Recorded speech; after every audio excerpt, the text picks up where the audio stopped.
Hey guys, this is our second video on factoring here for section 6.4. The first part took us up through, I think, problem number 12. We're going to be starting here on 13 with a section called factor by grouping. Write that down.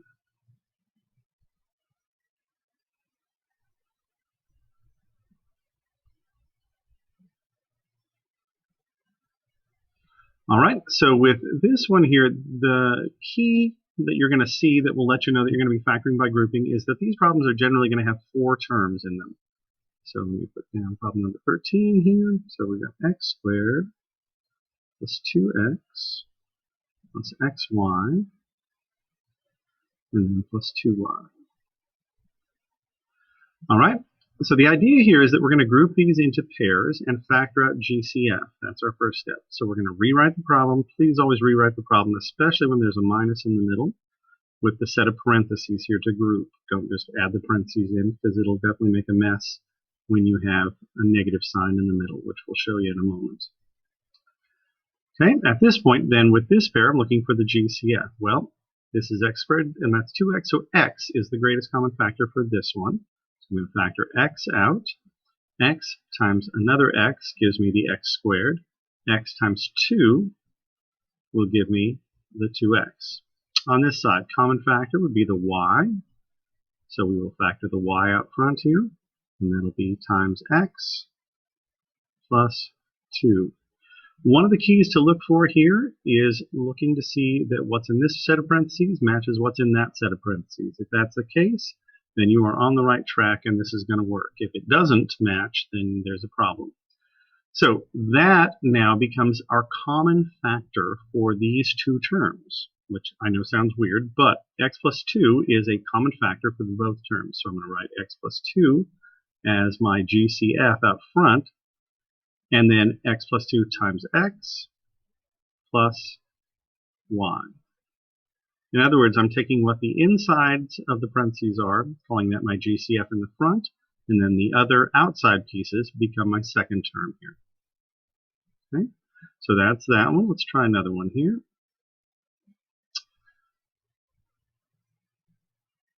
So this is number 14.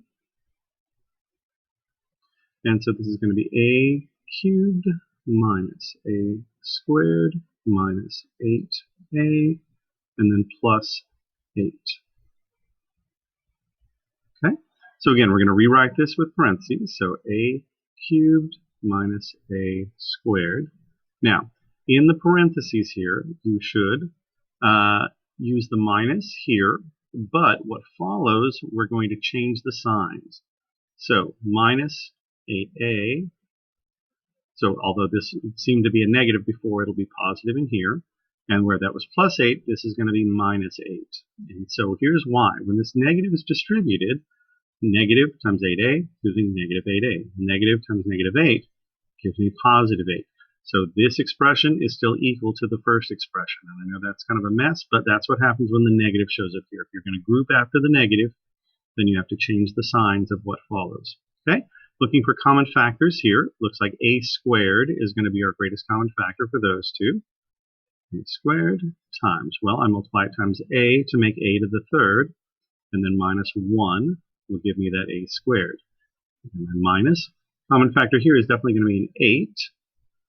So negative 8 times a, or sorry, 8 times a gives me 8a. And then 8 times negative 1 gives me that minus 8. So again, just don't consider this negative to be part of the 8. But regardless, it's all going to take us back to the same place here. What we notice again, like we mentioned before, is that the pieces inside the parentheses match, so that means that we are on the right track. So I'm going to use that as my common factor, a minus 1, and then times the a squared, and then minus 8. Okay, and that would be our answer for that one. All right, and then the next one will be one for you. So let me just go ahead and jot that down number here, number 15. And that's going to be 2ax squared plus bx squared minus 2ay squared minus by squared. Okay?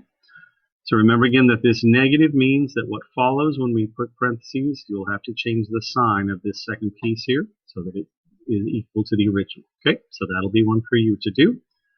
All right, and then we'll go on to our next little section here. And this one we're going to be looking at advanced trinomials. So we had basic trinomials in our last one. And the difference between the two of them is the leading coefficient.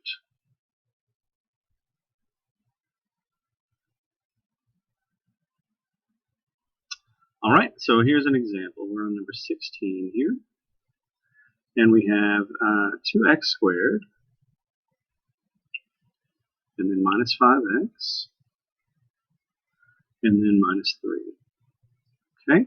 So the reason that this one is what we're calling an advanced trinomial is that 2 right there. If this were not a number in front here, if there were no leading coefficient, we would just do our simple x. You know, they add up to -5, multiply to make -3, we're done. Not so much with this one, though. So instead, what we're going to do is we'll still have our x here. We're going to have two numbers that add up to something and multiply to make something as before. They're going to add up to this middle term, so -5 again. But what they're going to multiply to make is actually the product of these two. 2 times -3, or -6. All right? So again, the term that is multiplied has to be the product of the first and last when you have a leading coefficient. All right, so now we're looking for two numbers that multiply to make -6 and add up to -5. So our factors of 6 are 1 and 6, 2 and 3. And I'm guessing there are lots of combinations that could work here. But the one I think that's going to get us where we really need to go is going to be one where we have a +1 and a -6, right? Because those add up to -5 and multiply to -6. Now, that doesn't mean we have x plus 1, x minus 6, and we're done. Instead, what's going to happen is, let me erase that real quick there, this middle term is now split up into two pieces here, the 1 and the -6. So I'm going to have a +1x, or positive x if you prefer, and a -6x. So these are still equal to that middle term. We'll write the rest of this out now. And then -3. So again, what this did was split our middle term, the -5x, into two parts. And now we're going to factor by grouping, which is what we just worked on. So I've got 2x squared plus, I'm just going to write that as x, minus, again, watch out for what follows here, 6x plus 3, because again, negative times 6x, -6x, negative times +3, -3. And then we're looking for common factors in here. Well, it looks like x is going to be our GCF. So that's going to be x times 2x plus 1. In here, common factor, GCF is going to be 3. Well, 3 is going to be times 2x to make 6x, and then plus 1 to make the 3. And again, we notice that our parentheses information matches, and so those become our common factor here on the outside. We're going to have 2x plus 1 times x minus 3. Okay, if we multiplied all this back together to check, we would end up back here at our original problem, 2x squared minus 5x minus 3. That is not a necessary part, it just is a way to check. So there's our answer. These are the factors of that trinomial. Okay, we'll try another one to get some more practice here. All right, let's see here. Let's go with 5n squared. This is number 17, by the way. Let me write that down. 5n squared plus 2n, and then minus 7. Okay, so again, we're looking for two numbers that will add up to our middle term, 2, and that will multiply to make the product, 5 times -7, or -35. All right, so when we look at the factors of 35, we have 1 and 35, 5 and 7, and that's it. So if we're trying to make a 2, I'm thinking the 5 and the 7. Here's some combination of those. 1 needs to be negative, so we get a negative product. So I'm thinking 7 and a negative 5. Should add up to 2, multiply to make negative 35. So as a reminder, that means our middle term now is minus 5n, and then plus 7n. Over here in front, 5n squared, and then minus 7 at the end. Factoring by grouping, 5n squared minus 5n plus, and because this is a plus, we don't need to worry about our signs here, just 7n minus 7. GCF for our first pair here is going to be 5n times n minus 1. On this side, GCF is going to be 7 on the outside times n minus 1. We can see that our parentheses match, so we're in good shape. Common factor, n minus 1 in front, and 5n plus 7, and there's our answer. Okay, so I'll give you guys one to do, and this will be number 18, and this will be 9y squared plus 6y and minus 8. All right. So that'll be one for you to try. By the way, that negative 72 has a lot of factors. Don't miss them. Hopefully you've noticed when I did that there was a list that I made. I did that in order, by the way. I went, well, 1 was 72. Then I went to the next factor, 2, that I know would go in. 3 will go in. 4 will go in. 6 will go in. And hopefully then that'll give you that full list there of all the factors of 72 that you can use when you do your problem. Okay? All right, and we have one more topic here, which is going to be sum and difference of cubes. Sum and difference of cubes.